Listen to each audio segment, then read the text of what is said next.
Hey, yeah, I had my eyes open too wide for too long, and eyes got watery.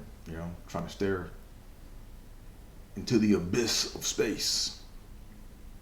Hey, y'all, welcome to another edition of the TBD podcast.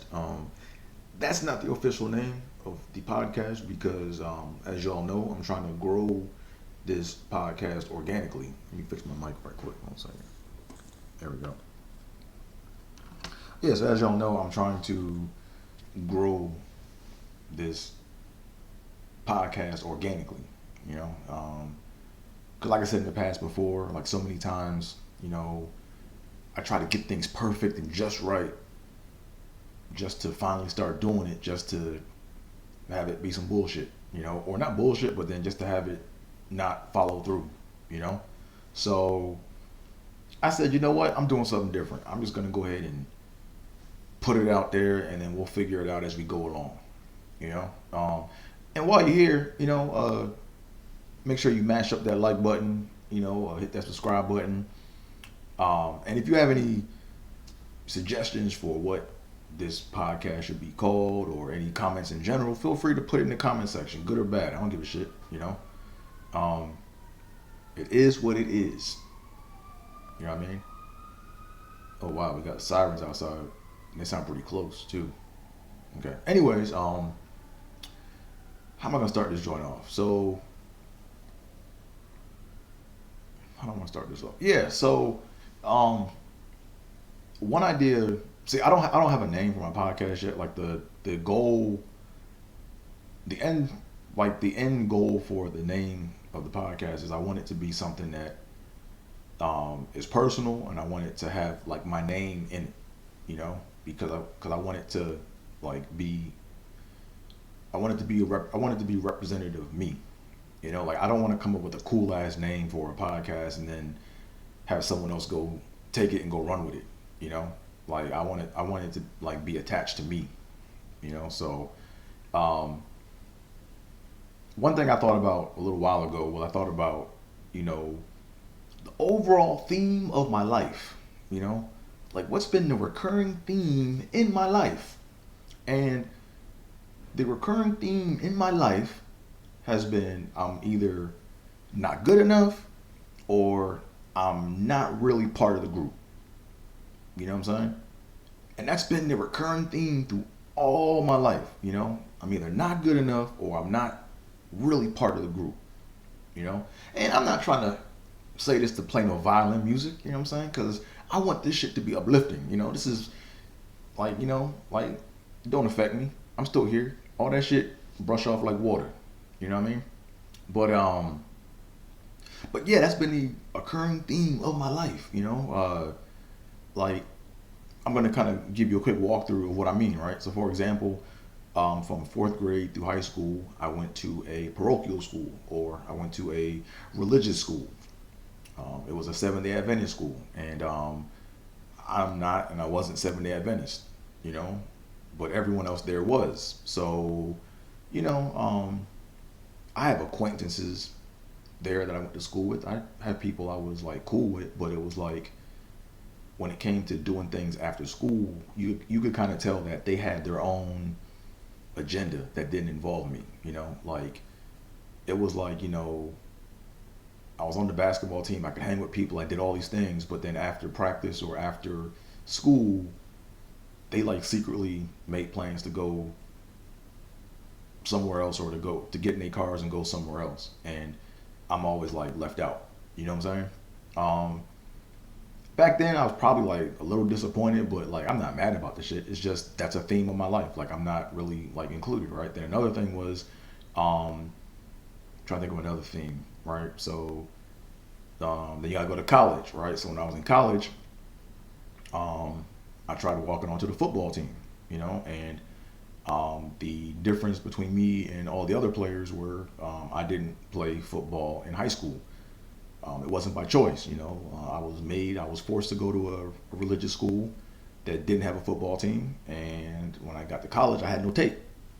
So even though I was getting up and doing the workouts and the drills and keeping up with everybody, and you know, getting stronger in the weight room and like busting my ass like everybody else, and in the film room studying, doing all that shit. It was always it was weird, man. It was like, hey, you're on the team, but nigga, you really ain't on the team. Like, and it wasn't the players that did it, because the players, man, I got a special bond or like a special camaraderie with them. But like the coaches, like, you could kind of tell that they didn't accept me, you know. Because I remember they gave me this little bullshit ass playbook. They gave me the walk on playbook. That shit was, nigga, that shit was Watchtower pamphlet thin, and everyone else got the real playbook. Like, you know what I'm saying? So little shit like that, And then when I ran on the track team in college, I wasn't on scholarship, And I remember I had one morning, like, we just got done working out on the track, and then we're all in the cafeteria eating breakfast, and then someone comes by and they're like, "Oh, hey, is this the track team table?" And and someone at the table was like, "Oh yeah, but Dre, he's not really on the team. He just likes to run." I'm like, "Nigga, I work out, I practice, I go to the meets. Like, what the fuck you mean I'm not on the team?" Like, you know what I'm saying? And then they do little shit like, like the captain or whatever, like they had N-1 speed suits, right? And a speed suit is basically the shit that you wear when you run in track and field or whatever, right? So like he always made it a point to like not give me a speed suit, and back then it seemed like he was serious, but maybe he was joking, I don't know. But it was like little shit to just be like, "Nah, nigga, you really not one of us." You know what I mean? Then what else? Then work, even in the workplace, right? Like I go to work, I show up, I do what they want me to do, I go to meetings, I try to take on more work, and then, or I tried to take on more work, because as you'll see later on, like, I don't do that shit no more. I mean, I do, but I don't. But anyways, like I would go to work, bust my ass, do my thing, you know what I'm saying? And it was always, in my evaluations, it was always, "Oh, Dre's real smart, he works hard, he tries to unturn every stone, and he's real thorough and all this, but he's not smart as everyone else, so we're gonna keep him on this bullshit." Like that was the theme, you know what I'm saying? So I got stuck on the bullshit with no way to grow out of it, So I'm not saying this to for y'all to feel sorry for me, or to play some violin or whatever that melodramatic bullshit is. Like I'm just doing it because like it would be dope if I came up with a name of a podcast that could embody all that, and I could also like weave my name into the shit, you know what I'm saying? So really it's just a brainstorming like thing. It's a brainstorming, a little quick mini brainstorming session. But moving on, we are now going to get into my genrics, So this is your first time listening to my podcast. A genric is a combination of a genre and a topic, right? Because like I'm not really a fan of current events. Like I'll listen to other people's current events or whatever and stuff, but like I feel like I have a lot of knowledge in various genres, but it's like real spotty. So that's why I kind of bounce around. So with the first genre we're going to talk about, as usual, as always, is speech impediments. So as y'all know, or may not know by now, when I was younger, I developed a severe speech impediment. Like, nigga, my shit was bad. Okay, like it was bad. And through life, I had to learn how to work with it. It never really went away. I just had to get better at dealing with it. And one thing I noticed when it comes to speech impediments or people with speech impediments is, for my personality, like I said, I still have it. So you might see me double clutch or do some shit like I just did like 3 seconds ago. But I'm human. I'm not perfect. But from my experience and from my vantage point or my viewpoint, there have been 2 types of stuttering personalities, right?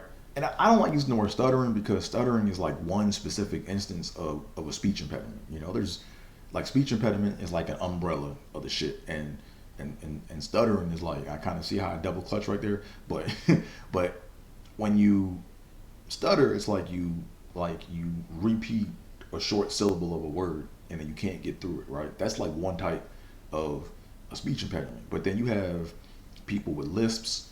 You have people with I said lisps. Like, what's the plural of lisp? Is it lisps, or is it lisp? Is it like that one? Wait, you get the point. Anyways, you got people with lisps. You got people with uh, what else? You got people that there's one thing I don't know if it's the official name, but it's called Echolalia. That's what I remember it being called, Echolalia. And basically, it's like the repeat, like it's like a longer stutter, right? So instead of stuttering a syllable, you stutter like a group of syllables as one, right? Like for example, you might be like, "Hey, it looks nice. Hey, it looks nice. Hey, it looks nice outside," right? Like that's I think a form of a speech impediment. I don't know, like, but to me, it's like there's all these different flavors that no one really goes through and classifies, and whatever. Um, but I'm not talking about the mechanics. Like that to me is more of the mechanical side of speech impediments, right? To me, like there's also the personality side, right? And to me, there's two major categories of people with speech impediments. You know, like you got the strong stutterers, or I hate using that word. I need to probably come up with another word.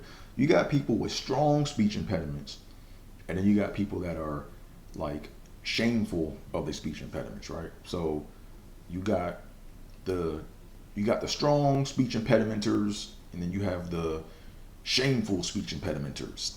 You know, and I probably um, still fit into the shameful category, right? Because I was ashamed of my shit, man. Like this shit, this shit damn near broke me down, man. You know, and um, how should I put it? So I remember like one time when I was at camp, you know, um, like if anything else, people with speech impediments, or I guess stutters or whatever you want to call it, speech impediment. People with speech impediments typically are great listeners. And when I say listeners, I don't mean like necessarily like they remember everything that someone says, but they can spot another person with a speech impediment. You know, like people can just spot it. You know, and like one time I was at camp.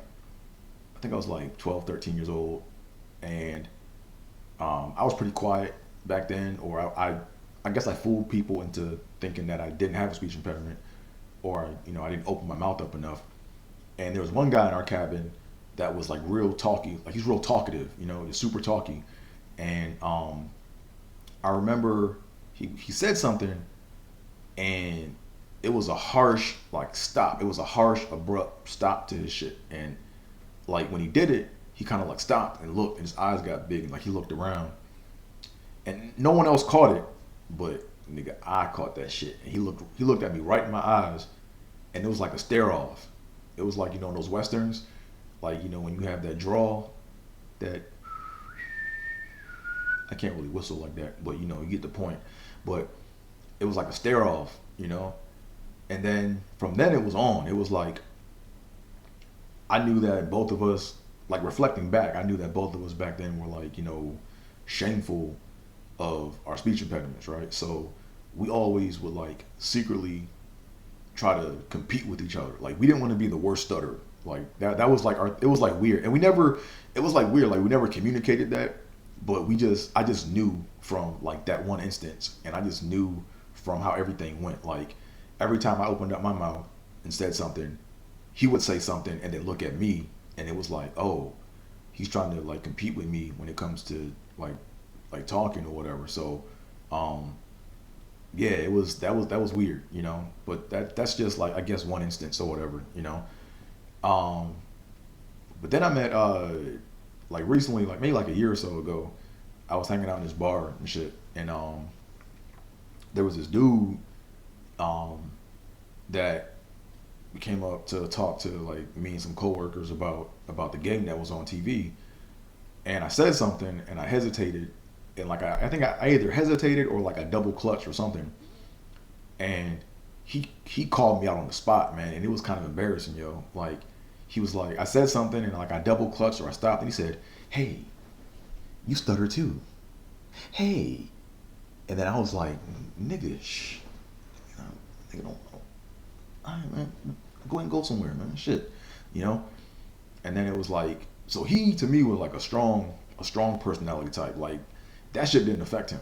You know, like I knew a couple people like through school and other places where people had stuttered, and they had a strong like personality with it. Like they would sit there and they would plow through whatever the fuck they had to say, and they didn't care if you laughed at them. They didn't care if people were giving them weird looks. They just got through whatever they had to say, and then they would just move on. And it was like, with me, it's like I can't hide my expressions on my face. Like my face, like gives me away. You know, like if I think something is funny or if I'm upset, you gonna know just by my face. You know, so like in times when I like got caught up or got locked up and shit, and people started laughing at me or people kind of like smirked or whatever and shit, like that shit would hurt. So like I would like, my reaction was I would like laugh back, but then I was like, look, I'm trying to get out of this situation as fast as possible, and I'm trying to just run away and not really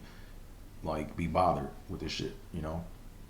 So I had one instance or one situation where I forgot how old I was. I was either like 11 or like 10. And I remember I was in Buffalo, New York. I was at this YMCA. It was like an after school like program or something like that.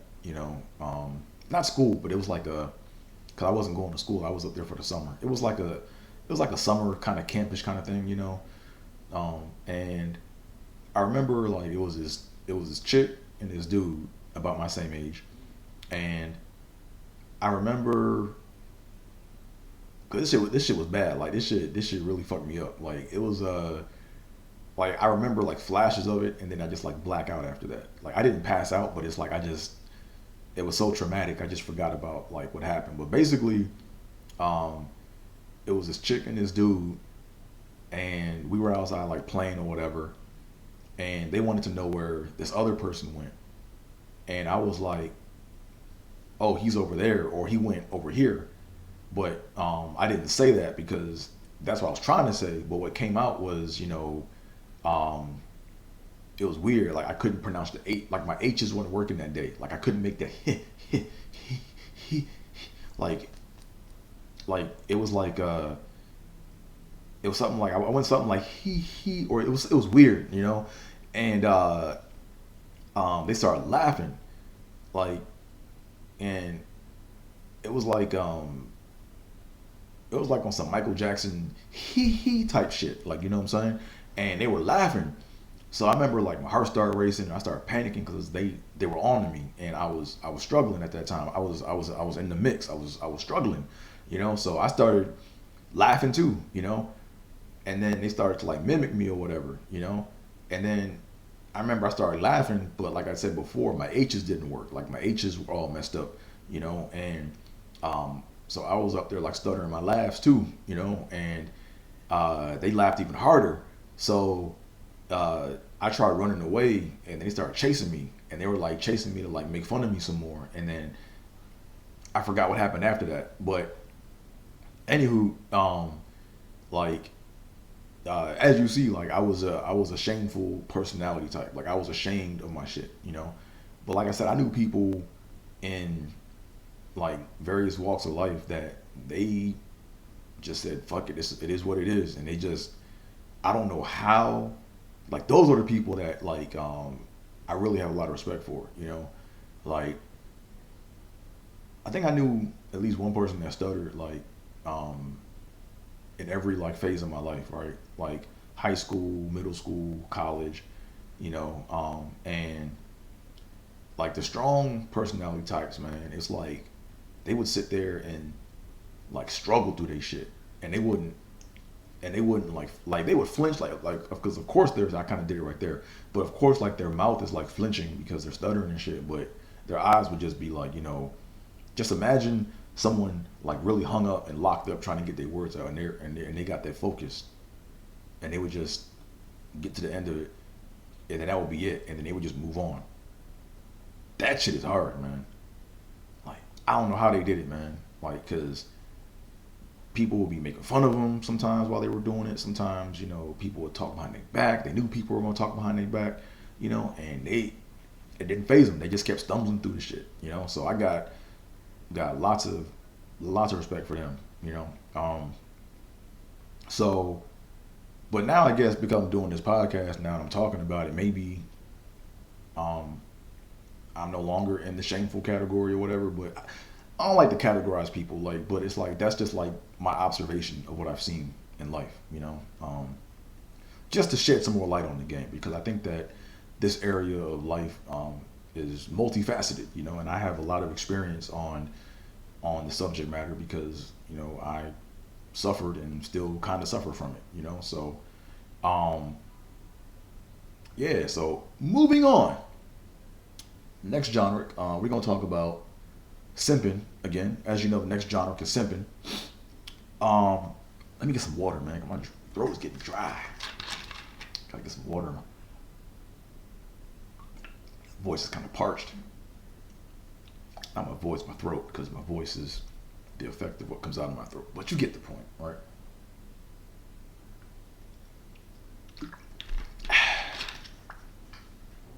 All right, so the next genre is Simpin. And this is going to be a difficult topic to talk about. So I got to preface it with a few things, because I know if people hear it, they're going to hear what they want to hear and whatever. All right, so let me go ahead and start by first saying that by no means do I condone any form of domestic violence. I do not condone any form of that. I don't fool with that shit. You know what I'm saying?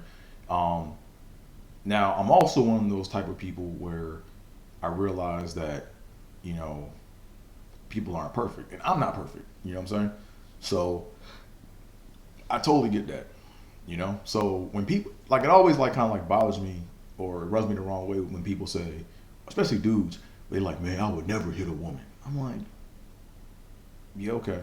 See, me, I would never say that. Not because I've ever come close to, but I mean, I just, at the end of the day, you don't know what you would, you don't know what you would or wouldn't do in your right state of mind, and a lot of people haven't been out of their right state of mind before, so it's hard to say what you would do or what you wouldn't do, so to safeguard against that, I have this philosophy, or I have this way about how I deal with things, right? The way I deal with it is, if I ever sense that a female is knocking me off my square, meaning that I have to shout, or I feel myself having to get ready to shout at her, or if I get the shakes, right? That's the main thing, right? If I get that shake, it's weird. It's like a tingle, you know what I'm saying? But if I get that little shake, I'm like, yeah, I probably don't need to be around this chick. And what I'll do, I'll just ghost, right? There's nothing wrong with ghosting, I mean, I take that back. Ghosting is a form of cowardice, but I think when it comes to preventing an unknown situation that could potentially lead to domestic violence, you got to ghost. Just ghost. It's easier, So why am I talking about all this and bringing up all this domestic violence stuff and all this, right? Because society, in my opinion, has taught us, or has brainwashed us through cartoons and movies and different things, that dudes are supposed to be the saviors of women. We're supposed to save random women. I remember thinking to myself when I was younger, that was just a thing to do. If you see a chick in trouble with another dude, it's your job to go run and save the day, And the way that cartoons and media and all that shit, the way they portrayed all that was, they portrayed it in a way where if you saved the chick and if you were successful in doing so, you won the chick. you know, and that's wrong and inaccurate. That's, I'm not gonna say it's wrong. That's incomplete on so many different levels, you know. Right? That's a form of simping, right? Or that's training dudes to be simps, right? It's like, hey man, if you get out there and if you save the day, if you save her from this bad guy that she's dealing with, oh man, you can go win her and then she'll be yours. Nah. Like, if you had that mindset, right? Here's the thing, right? Like, you may be like, look, she may get like, look, right? If you go and successfully save a chick from another dude, right? Like, she may give you some buns or may give you the cheeks afterwards, but you can't mistake getting the cheeks for a chick liking you. Those are two different things, right? Like, a lot of people don't think about it, but you don't have to like who you smash. You know what I'm saying? Um, there has to be a level of attraction to who you smash, but you don't have to like who you smash, right? Like, I done smashed a lot of chicks that I don't like. I mean, I was attracted to them, but I mean, um, I didn't really like them, you know. But back to the cartoon shit, right? Like the cartoon movie shit. What they would do is they would always say, look, if this happens and you step in and save the day, this is your reward, right? It's, they're brainwashing you into thinking that there's a reward in in stepping in and saving this chick from this dude, right?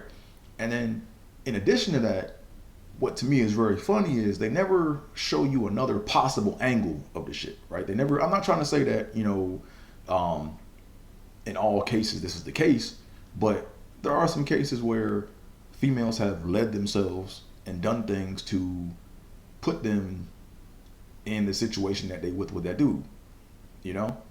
And I remember talking, like, recently I had a conversation with a few chicks or whatever, um, via Zoom, because we in like quarantine and shit, you know, and lockdown or whatever you want to call it.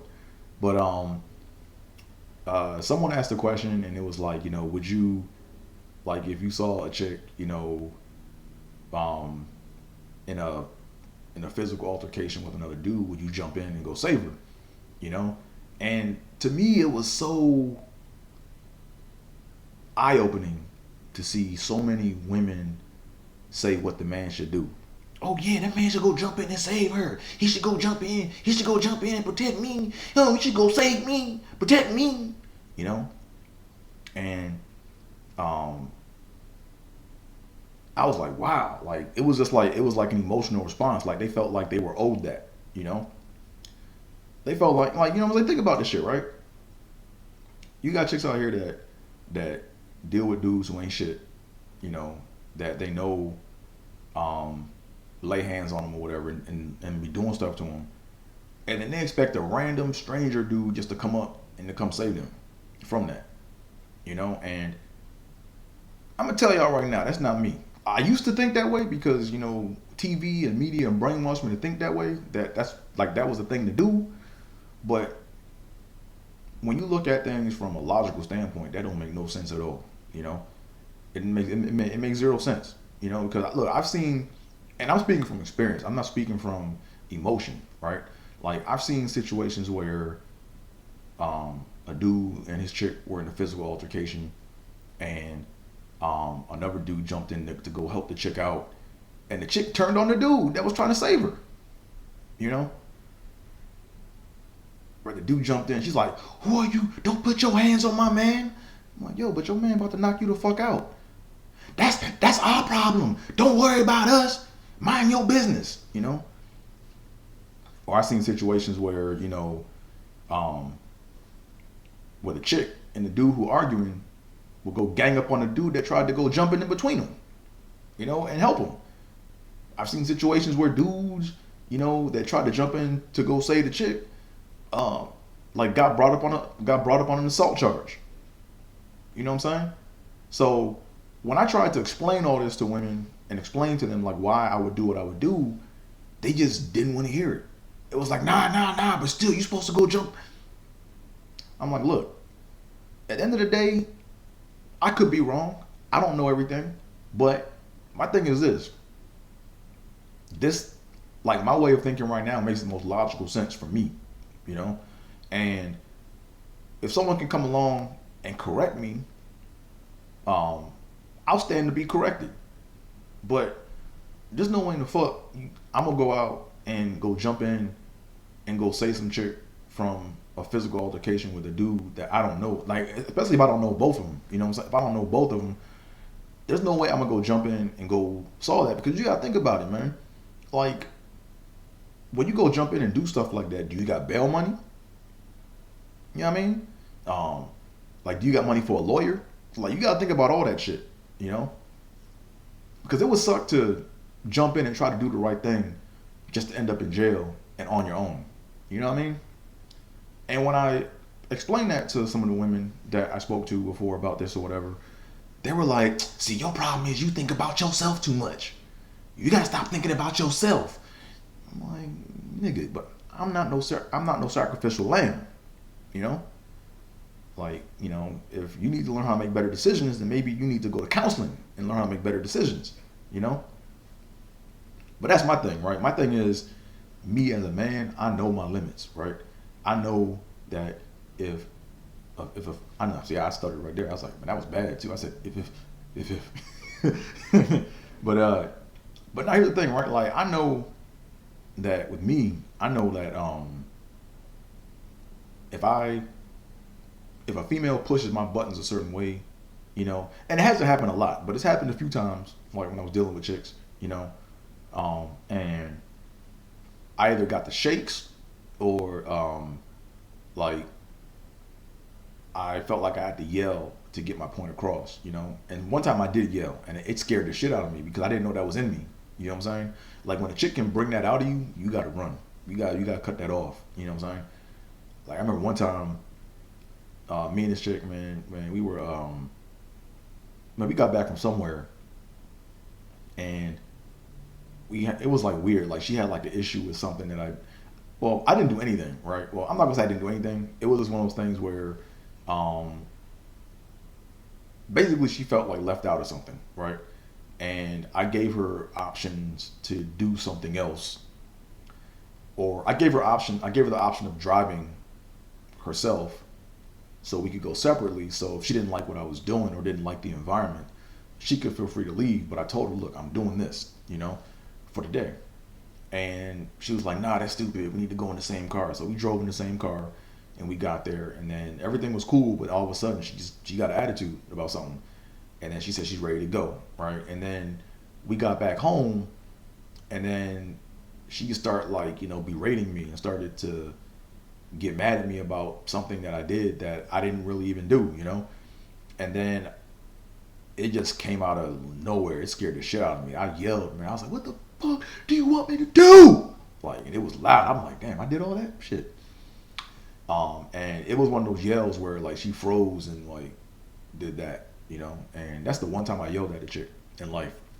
But I knew at that point I had to get the fuck out, you know, because the combination of whatever we were doing wasn't working, you know? So that's the way I roll, man. Like, if you, as a man, feel like, you know, you are getting knocked off your square by a chick, you gotta ghost her, man. Just ghost. You don't want to, like, the more you stick around and explain shit, the more, like, you can get baited into the trap of overreacting, you know, and then now you're really in the doghouse, you know.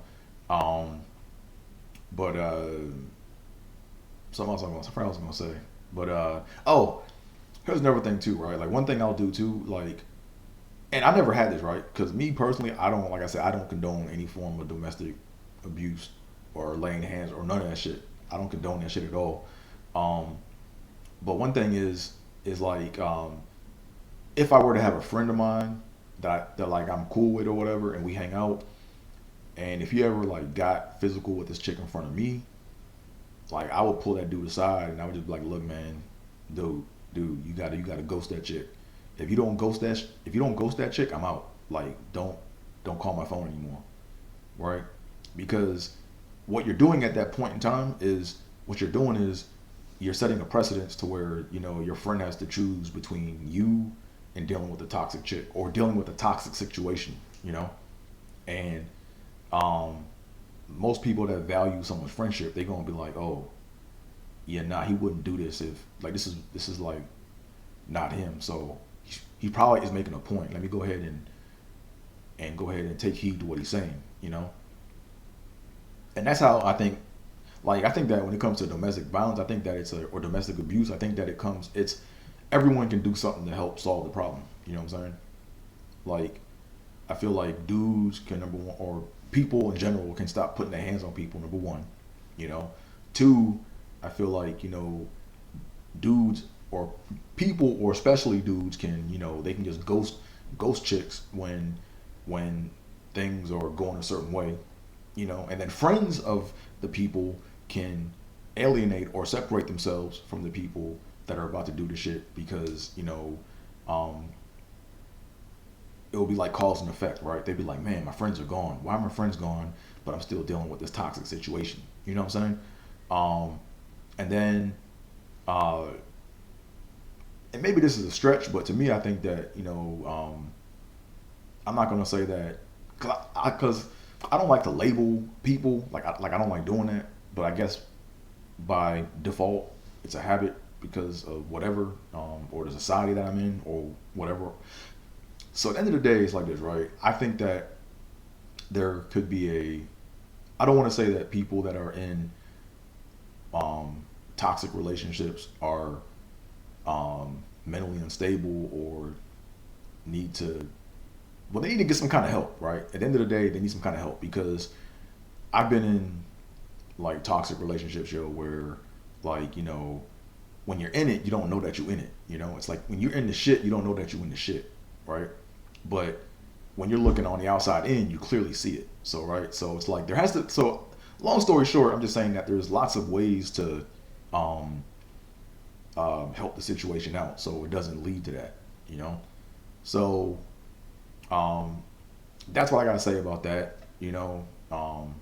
So if by all means, if I'm wrong about any of this, and if people want to engage in a dialect that is fruitful and that is non-emotional and logical, by all means, go ahead and put shit in the comments, right? But if you're just mad because you feel like I'm supposed to be doing something, but you can't articulate like the benefit in me doing it and what's in it for me or the person that's trying to go break it up, then maybe you should just think about it a little bit more and then come back with a sound mind. But other than that, let's move on to the next topic, or not topic, the next genre.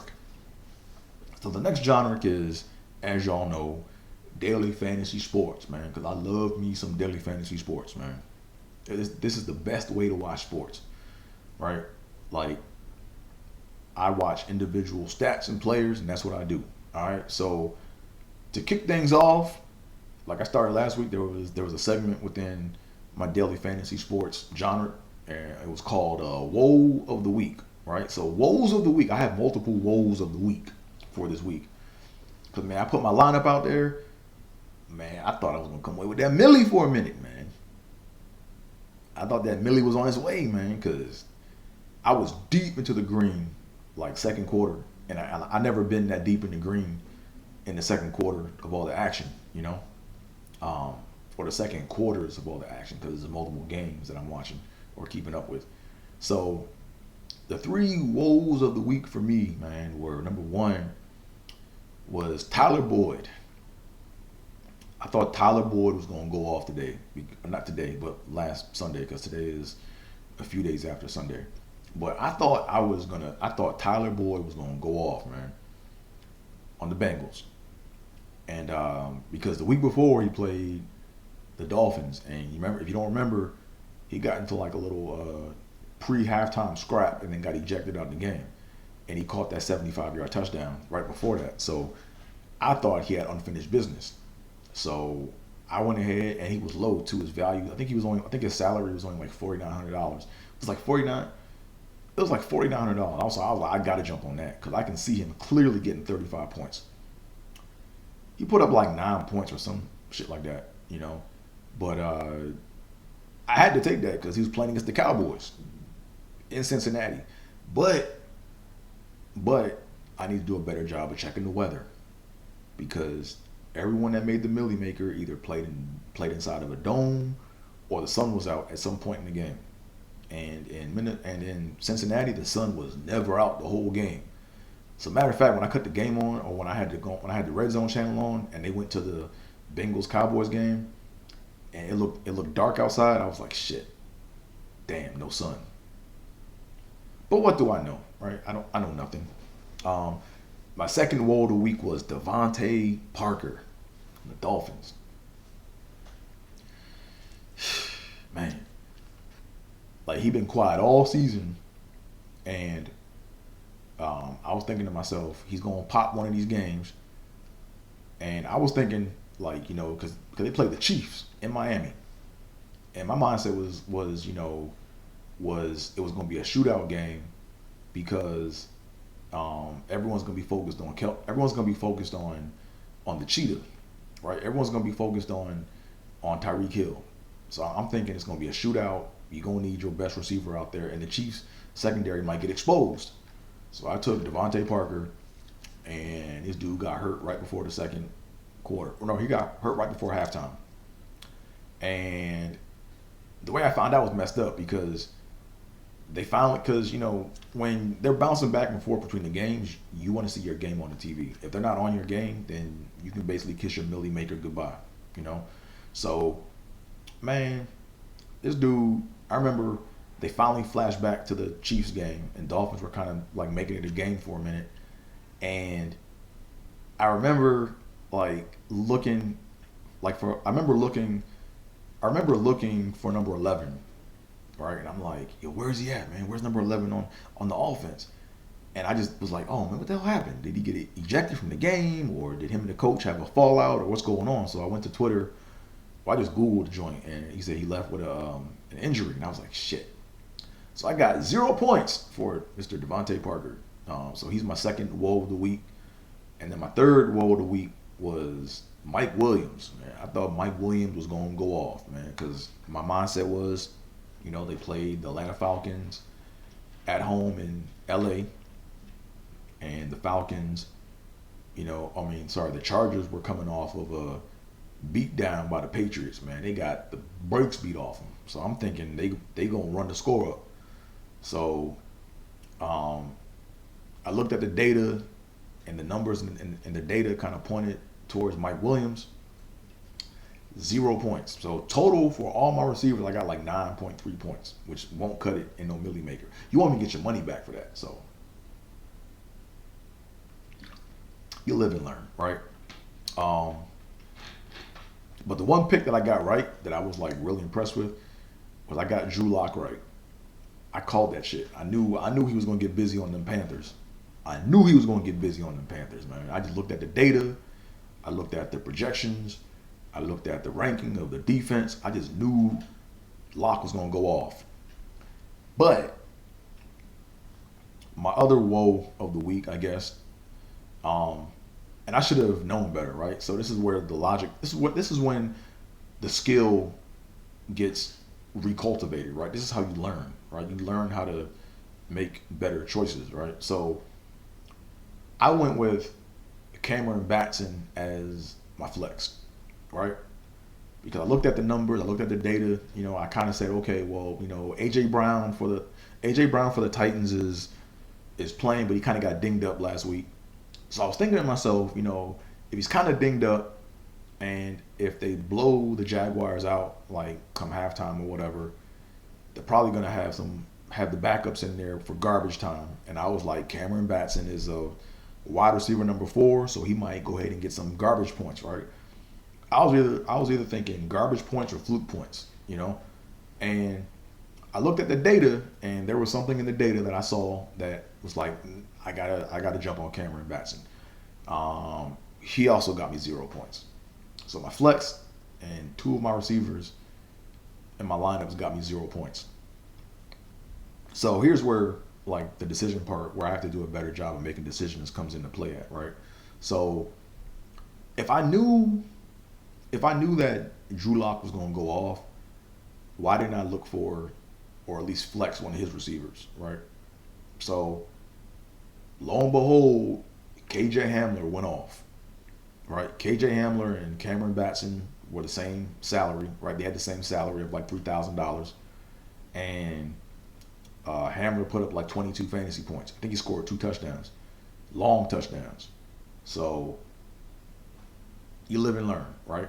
And they were playing outside in the sun, so that's how I knew things were going to be good. So, anyways, that's it for the DFS / daily fantasy sports portion of this podcast.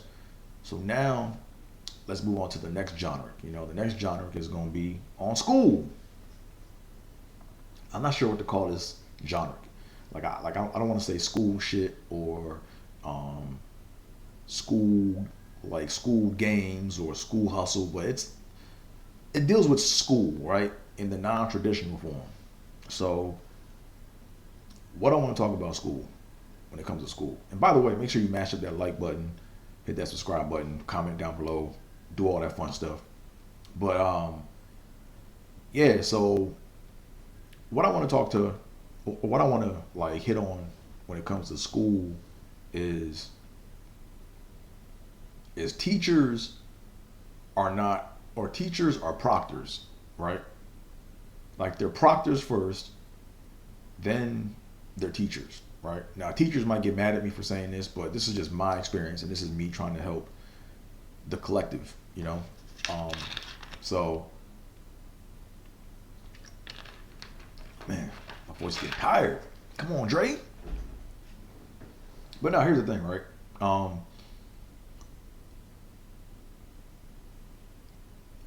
So this is just being realistic, right? Teachers, like the way teachers teach might not be effective for everybody, right? Like one teaching method that a teacher has might not be applicable or might not be effective to everyone, right? So when that happens, I feel like it's the student's responsibility to get hungry and to go off on their own and to own their education and to own whatever it is they need to know to get that grade in that class, right? At the very least, a teacher needs to be a proctor, right? And what I mean by a proctor is they need to give out the syllabus, say what's going to go on for all the coursework for the actual duration of the class. And then on top of that, they need to, of course, have the grade breakdowns and the weights of all the quizzes and the exams and everything and the projects, and then adhere to that and be true, and then stay true to that. At the very least, that's the very least a teacher should do. That's the very least, But if a teacher is explaining something like one way, and if the student's not getting it, the teacher can try to help the student understand, but the message also needs to be, hey, look, the way I'm teaching it, here's the thing, right? Teachers need to, I think convey this message. Hey, the way I'm explaining it, most of the class is getting, but just because that may be the case, it doesn't mean that you can't get it. It just means that, the way I'm teaching it isn't effective for you. So you need to, try to look outside to try to find a way to understand what I'm trying to convey. Now, if nobody's getting it, that's a whole nother problem. But if most of the class is getting it, it's not I feel like the student gets blamed too much. I feel like, the student gets blamed to where it's like, oh, well, if he's not getting it, then he needs to be in special ed. No, it just means that the way that he's being presented with the information it's not effective for him, or for them, So let me give you an example of what I mean, right? So when I was in college, I was taking this course, I was taking this advanced course or whatever, and it was a technical course. I'm trying not to give any details because I don't want to I'm not throwing shade on anybody, but I don't really want, it's the people aren't important. It's the message that I'm trying to get out that's important, right? So, I remember I was taking this tech class or whatever, this technical class, and the person that I was learning it from first was like a rock star in that field, not just in my school, but this person was like a founding father of this technology. Like he damn near invented it.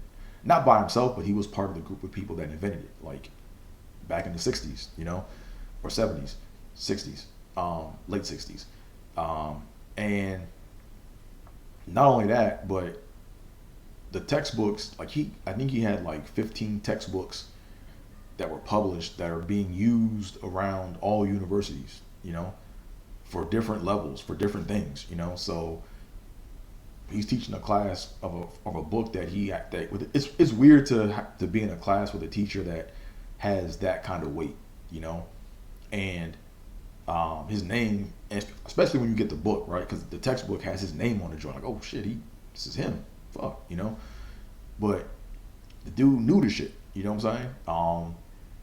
And the way he explained it, it was like just very matter of factish, and he wasn't mean, but it was like very matter of factish. And I remember like I was trying. I had a genuine interest in what I was doing, and I remember going to his office multiple times.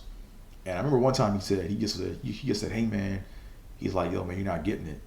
Like you probably need to drop the class. You're not getting it. But I'm like, no, I want to get it. Like I'm trying to learn. Like I'm at home doing this, and I'm finding examples, and I'm doing all these like help me. Like what I'm saying. Like I felt like it was a there's a difference between people that don't want to learn and people that want to learn. And I was definitely someone that wanted to learn and wanted to get it. So there was another teacher that taught it that I took it from in summer school or whatever. And this person knew like 1/100th of what this other teacher knew, But he explained it in such a way where it was like, oh, I get it. Like, what I'm saying? Just real simple. Like this other teacher was like more passionate about it, but he didn't really. And he also approached it as like, I feel like he approached it as if he was still learning himself. It's always easier to learn from a teacher that's still learning themselves. Like yeah, they're advanced from where you're at, but it's like they're still learning as they go along. So there's that excitement, and then you can kind of have that camaraderie where he can kind of reach down to you as a student, because he's still learning, But this professor, like he wasn't mean. He just was like, he damn near invented this shit, And he's like way up here, and it's like, he couldn't connect with me, So, and on top of that, it wasn't just like that one class. Like I was taking like 18, 19 credits. That was probably the other problem, right?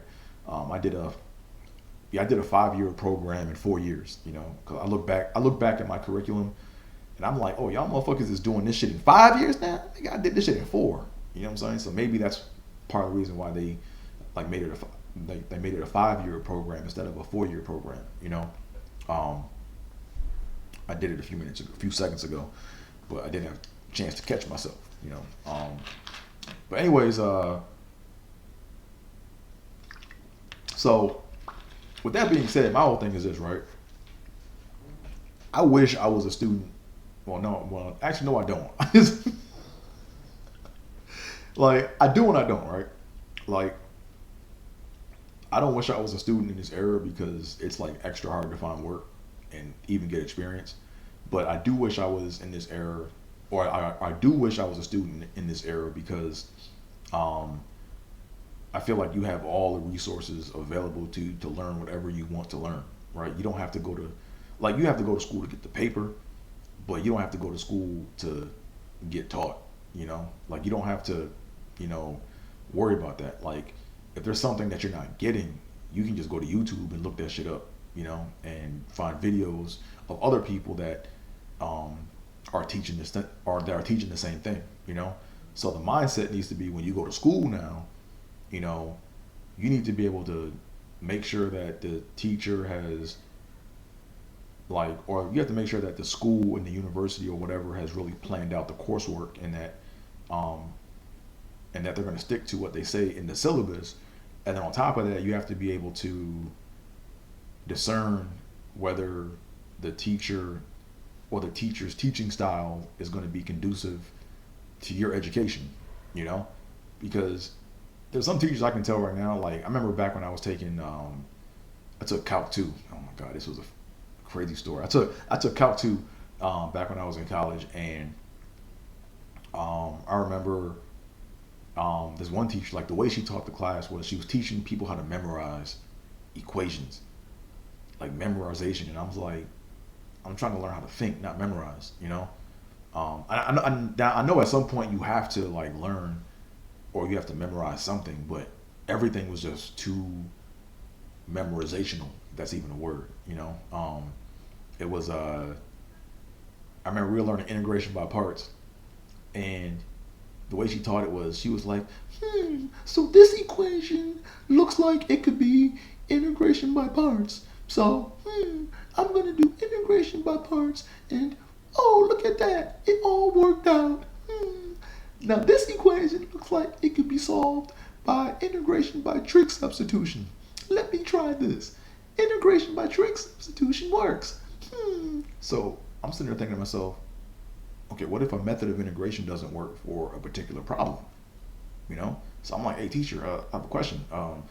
Do all methods of integration work for all equations? And she blew up on me. She was like, why are you being so difficult? What's wrong with you? Right. So like at that point I was too afraid to ask anything else in class, you know?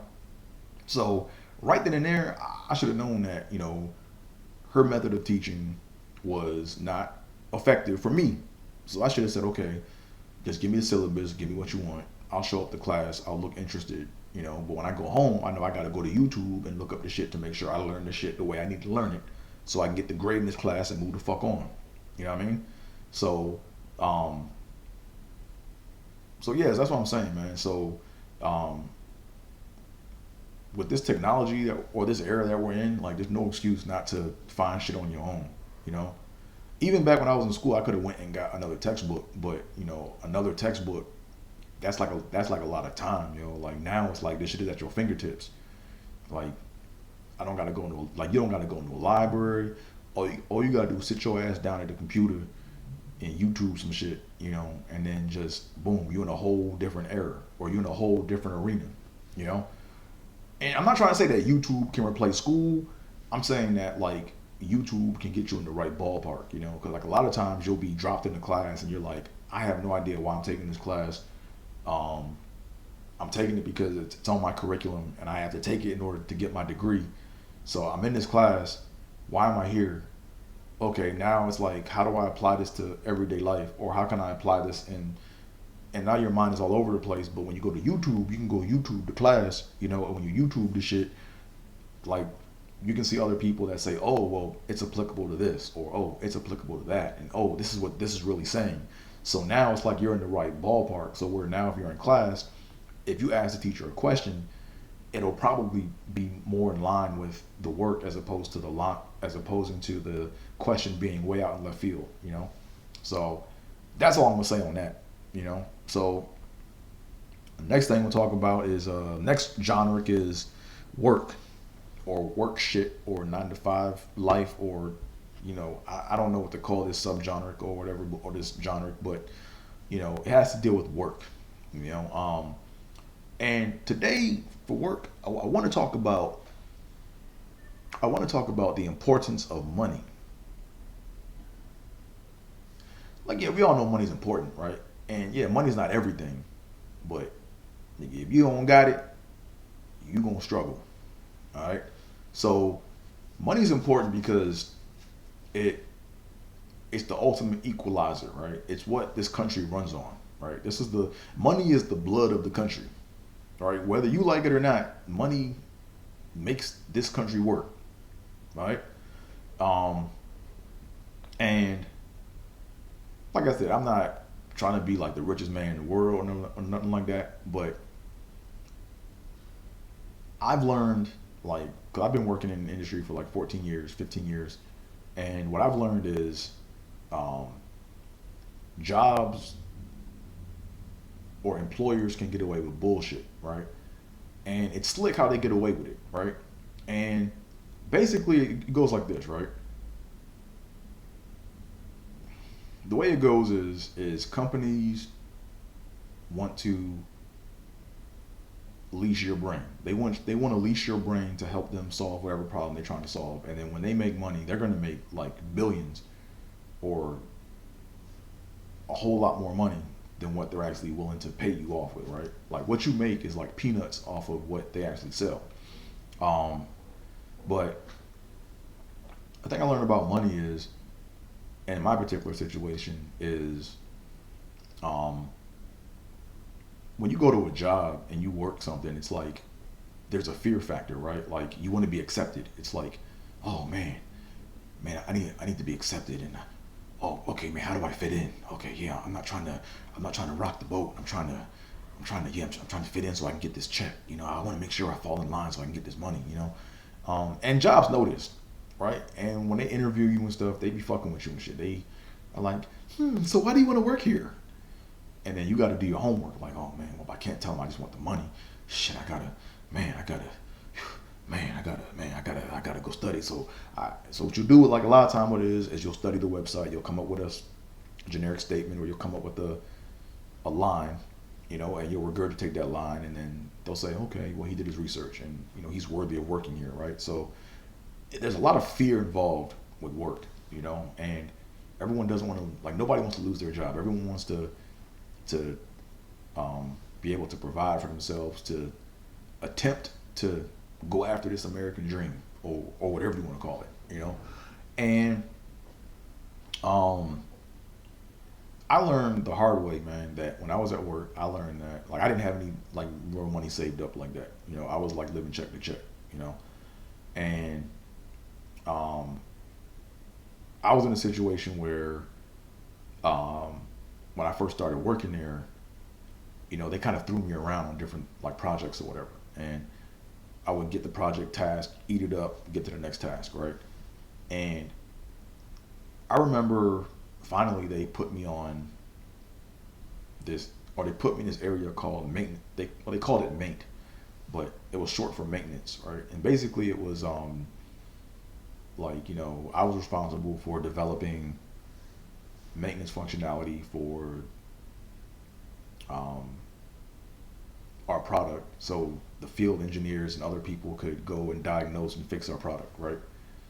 And I didn't mind it at first. I'm like, okay, if this is what they need, let me go support them. But I like to draw a finish line with where I'm at. I like to be able to look back and see the progression of things, as you can see from this podcast, right? Like, that's the aim. I'm trying to track and show the progression, right? And I remember, asking some basic questions when I worked on maint. I remember asking, like, hey, what's our maintenance philosophy? They were like, huh? What's maintenance philosophy? Why do we need that?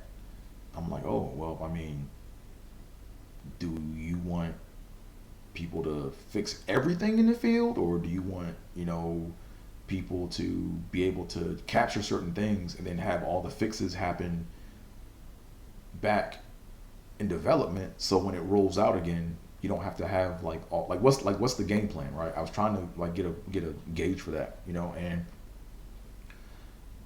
the answer I kept getting was, basically it would stop being difficult, right? So I remember, like, I wrote a white paper that kind of explained how I think things should be and why things should be this way, and I tried to get buy-in on it, and they were like, no, we're not doing that. And I said, oh, okay.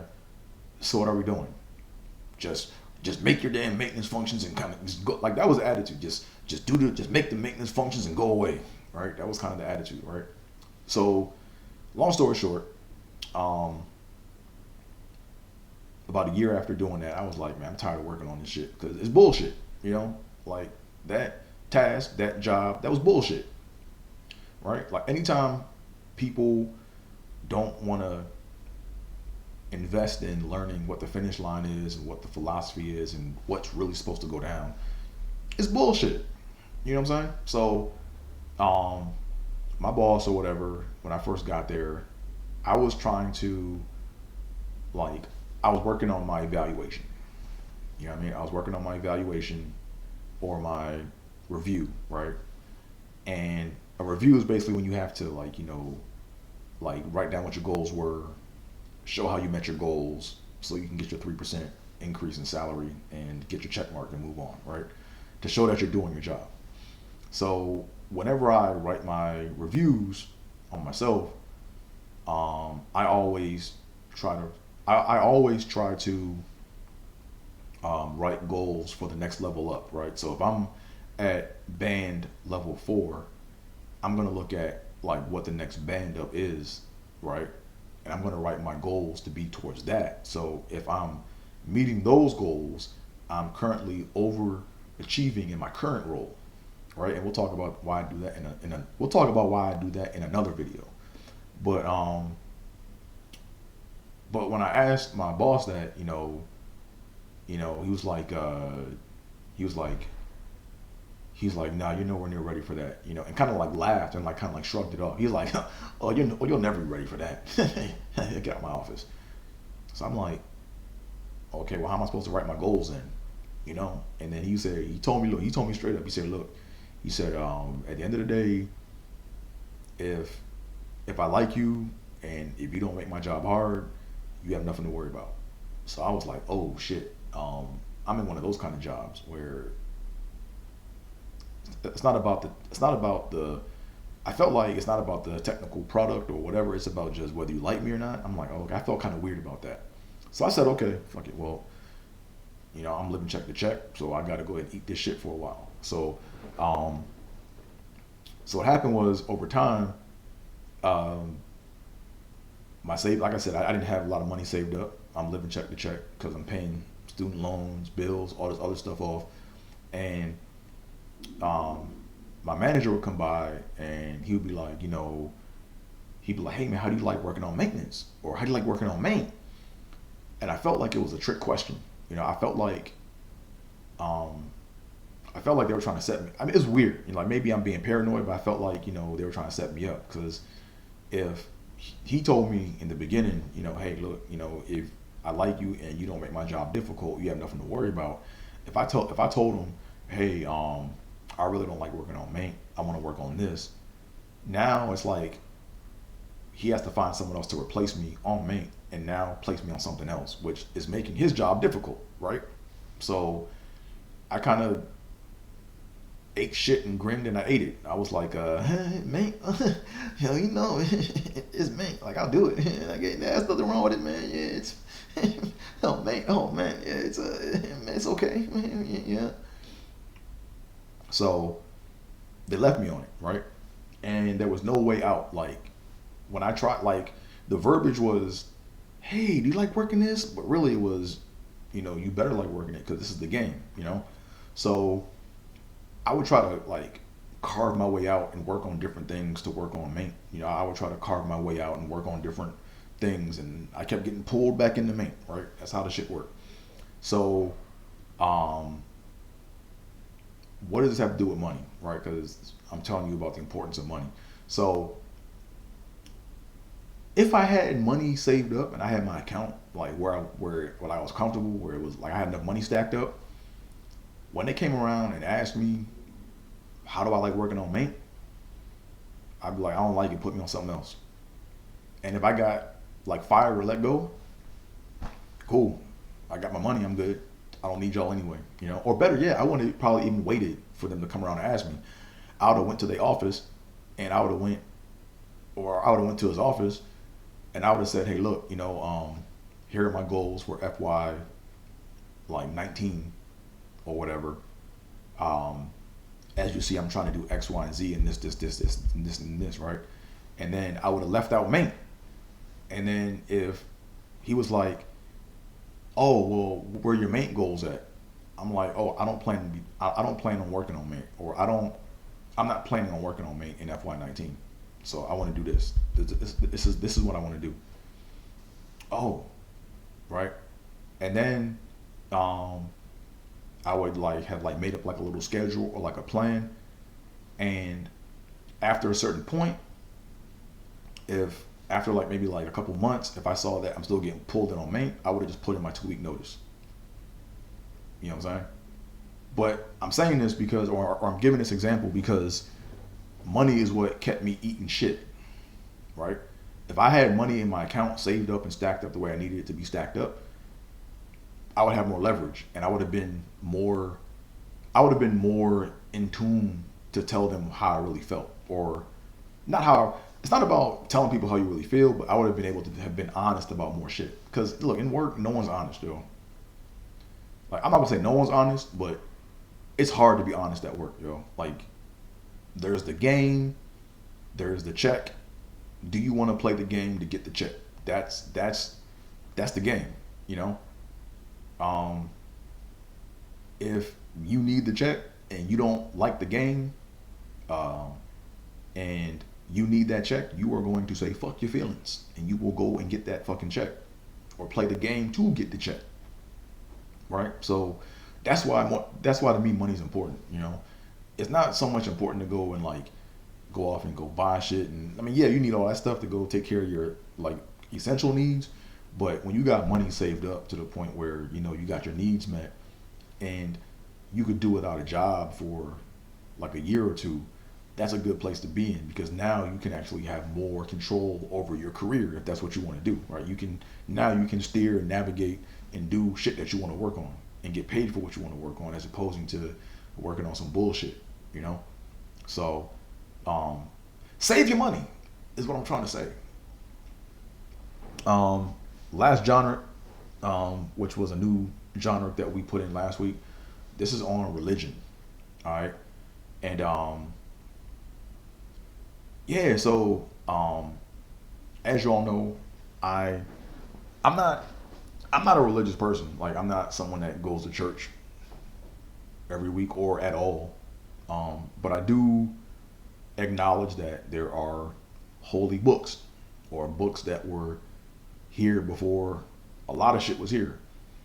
And a lot of people think those books are lies. A lot of people think that, you know, those books have been tampered with, and, you know, okay, fine. But we can't argue that they don't exist, because they're here. So to me, it's just mind boggling how, that's my stomach, I'm kind of hungry. But to me, it's kind of mind boggling how people are so anxious to go read other people's books and read all these other different things, but no one's really trying to understand like those books. You know what I mean? Like, that to me is just mind boggling. Like, you want to know everything else, but you don't want to know what book was here like before all the other books and shit, you know? So with that being said, you know, if you don't really fuck with religion like that, you might want to go skip past this or whatever. But I mean, whatever, you do what you want. I mean, like I said, I'm here to like talk about things, you know. So right now, I'm struggling on the book of Genesis. Like, I'm like struggling, man. I got lots of questions, you know. Like, a lot of people don't realize, man, but it's like little, like a lot of people read this shit, but they just kind of like gloss over it and think it's a story. But things are placed and said at different times in that book, man, which to me are like fascinating, you know. Like, for example, like a lot of people don't realize that when God said let there be light, he didn't create the sun yet. Go read it. Go read it. You know, God did not create, when God created light, he did not create the sun. So what does that light represent? Like, is it symbolic light? Is it knowledge? You know, things like that. Like, I'd be struggling with, you know. What else in Genesis, man? Oh, another thing in Genesis that really kind of like made me perplexed was, or that perplexed me was, Eve didn't get her name until after they left the garden. So after the fall of man is when she got her name. Other than that, she had no name. So it's weird. It's like when God spoke to Adam, he spoke to both of them, you know? So that to me was pretty interesting, you know? Don't know why. I'm just asking questions, you know? I'm just reading and asking, you know? I'm just searching the scripts. That's all I'm doing. And then what's the other thing that kind of like threw me off when I was reading Genesis? Yeah, that's the other thing too, right? Like, it doesn't say, it's weird, but it's like they don't give you the context to which, like they don't give you the context to which Adam ate the apple. I mean, not the apple shit, because it's not even an apple. It's fruit. It's fruit. See, a lot of people see I'm fucking up. A lot of people say it's an apple and all, but nah. The scripts never called it an apple. They just said the forbidden fruit. You know. So, what's kind of throwing me off a little bit is they're missing, or they don't really go into the context of, you know, how, like, what was said. It was weird, man, because I mean, maybe I need to go back and read it again, because, you know, maybe like my reading isn't up to par, um but no, what they did say, they did, so okay, I take it back. What they did say, or what the scripts does say, it did say that Adam acknowledged that, hey, look, we're not supposed to eat this fruit. So he knew the fruit that Eve gave him. So it wasn't like she just gave him some random fruit and he ate it and was like, oh shit, I thought we were supposed to eat this. Like, it was like, nah, he knew what it was beforehand. So I take that back. So I take that back. Yeah. But the other thing too is, I'm at the part now in Genesis where, like, they're listing all the names and the offspring of Adam, right? Like, you got Enos and Mahalil. You got all these, like, I don't understand, like, why they're going through and listing all those names. Like, what's the purpose of that? Like, what meaning is to be gained from that? You know. So, like I said, these are just questions I'm reading. But what I wanted to say about religion in general, when it comes to religion, is I don't really argue with people about, like, religion. Like to me, it's like stupid. You know what I'm saying? Like, people believe what they believe. You know, and people grew up, or they got exposed to something when they were younger, and either it has a grip on them or it doesn't. You know, and I don't like to argue with people, because it's like you have to contextualize the argument. You know, and a lot of people, like, don't even believe. Like, if you don't believe in the book, then it's like, to me, what's the point? You know, it's like, because when I not debate, but when I have discussions, I like to discuss like passages or exact scripts. You know, like, oh, Genesis XYZ says this, blah blah blah blah blah. Oh, well, it really means this, because if you go to Exodus blah blah blah, it says this, and it refers back to this. Like, you know what I'm saying? But to just say I feel this, I'm like, I ain't got time for that, man. I'm just like, whatever, do what you want, you know. I feel like that's all I really wanted to talk about on the religion part of it, you know. It's a new genre, so there's a lot more stuff I want to talk about, but it's like kind of deep, and I've been talking for about an hour and 20 minutes right now, and you know, like I said, I'm gonna keep building this, man. Like, you know what I'm saying? Like an Iron Man 1, you know? Like, when he built the suit to get out the cave, it was a rough and rugged suit. But then as time went on, he just kept changing things, or he kept refining the suit, you know? And that's what, like, this podcast and everything is about, right? It's about refining things, you know? So anyways, if you guys have enjoyed this podcast, or this edition of the TBD podcast, make sure you give it a thumbs up, give it a like, you know, let other people know about it, subscribe, and if you have anything to say, please do so in the comment section below. You know, I'm anxious to hear what you guys have to say, you know, good or bad.